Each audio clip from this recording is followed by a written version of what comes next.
నువ్వు చెప్పినట్లుగా బావగారిని నువ్వు చెప్పిన టైంకి తీసుకురావచ్చు. కానీ ఈలోపు పెద్దత్త బాగా కృంగిపోతుంది. అపర్ణ అత్త బాగా ఇదైపోయి తన కొడుకు చనిపోయాడని రోజు రోజుకి తన ఆరోగ్య పరిస్థితి చేజారించుకుంటుంది అనేతో అంటూ ఉంటుంది. ఆ మాటలకి కావ్య అయితే ఆలోచిస్తూ ఉంటుంది. అబ్బా! అత్తయ్యని ఎలా అయినా ఈ సమస్య నుంచి బయట పెట్టాలి అనేతో అనుకుంటూ ఉంటుంది. ఇక అపర్ణ అయితే తన గదిలో కూర్చొని రాజు గురించి ఏడుస్తూ ఉంటుంది. అలా రాజు గురించి ఏడుస్తూ తను బతికే ఉంటే మన దగ్గరికి రావాలి కదా! మన దగ్గరికి రాకుండా ఏం చేస్తున్నాడు?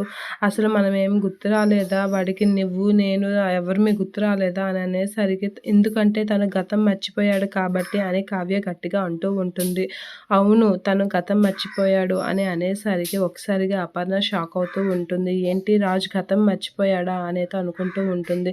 ఇక కావ్య అయితే అయ్యో! ఎలా నిజం చెప్పేశాను. సరేలే అని చెప్పేసి అవునత్తయ్య రాజు గతం మర్చిపోయాడు అని చెప్పేసి అనేసరికి మీకు నేను ఆయన్ని చూపిస్తాను అని చెప్పేసి కావ్య అయితే అంటూ ఉంటుంది. ఆ మాటలకి అపర్ణ అయితే అవునా రాజుని నాకు చూపిస్తావా అనైతే చాలా హ్యాపీగా ఫీల్ అవుతూ ఉంటుంది. ఖచ్చితంగా నేను రేపు మీకు చూపిస్తాను అనైతే అంటూ ఉంటుంది.